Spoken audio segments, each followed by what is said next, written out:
All right, so in today's lesson, we are going to be looking at exploring how exponential graphs behave for different values for a and b. And of course, the equation that we're using that we've used over the last 2 days is y equals a times b to the x power.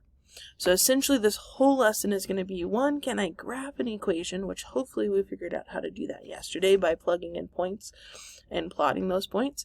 And then two, by looking at what those points mean and how they are affecting the graph. So what does this a value do to the graph? And then what does this b value do to the graph? Through this exploration lesson, hopefully you'll understand that, and then we're going to the next lesson will, add to that. For this lesson, there are 2 parts. Part number 1 is the actual, a lot of work. It says to complete this assignment, you have to follow the 2 steps that are listed below, the big red circles. Hopefully you won't miss those. And you are going to be graphing 3 different equations. So one, you want to hopefully make sure that you have some graphing paper with you, because that will make it easier. If you don't have graphing paper, you can use regular paper, just make your own graph, but you got to make it as clear as possible. So try not to make it super messy or anything like that. So step number 1, you will be graphing 3 equations from below.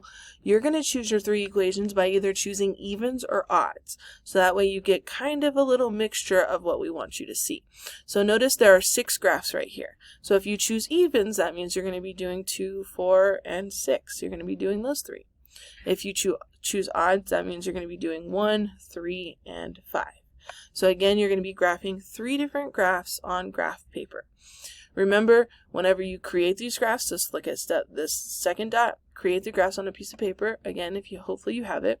Make sure that your scale of that graph is appropriate. So for instance, if your lowest number is in the negatives and your highest number is like 50, then probably don't want to put 50 lines on it. Probably want to maybe count by 5s or so, like that.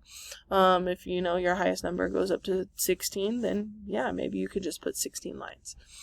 So again, you can make your scale appropriate for the graph. And then it says create a table of values for your equation and then plot them. Remember, for this, I want the tables to have at least 5 points. So that way we can actually see what the curve is doing. And again, whenever you pick those points, try to pick some negative numbers and some positive numbers. So maybe you want to pick -2, -1, 0, 1, and 2. Okay. And then it says draw the best fitting curve through those points. So again, you want to actually draw the curve, connect those dots, make sure that you put arrows at the end of both of those, so that way it does show that it's continuing, because we know our line is going to continue forever and ever and ever. And then lastly, be sure to note any asymptotes. We talked about asymptotes yesterday in the video. Hopefully we remember what those are, but remember to show those with a dotted line, so that way you can see where that graph doesn't cross. That's all step 1. So again, you are going to make 3 different graphs on graph paper. Next to those 3 graphs is where you're going to do step number 2, and you're going to describe those graphs. You're going to describe them by answering these 4 questions. Number 1, what is the general shape of your graph? Is it a line? Is it a curve? Does it go up? Does it go down? And then number 2, is it increasing or decreasing? That's kind of like whether it's going up or down. Number 3, does it have any x or y intercepts? And if so, what are they? So again, you want to tell me if it's an x-intercept, if it's a y-intercept, and what the actual point is.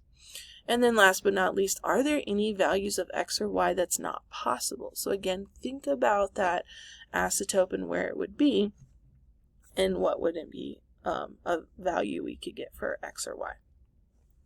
And then of course, lastly, once you have all that done on that paper, you want to take as clear of a picture as you can and submit that for your grade. So again, you want to make sure that you're taking a picture of the graph and those answers.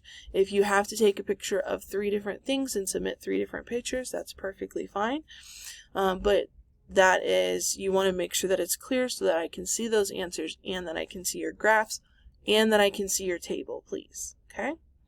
And that is what we're doing for today.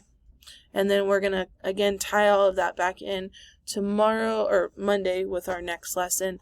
And that's it.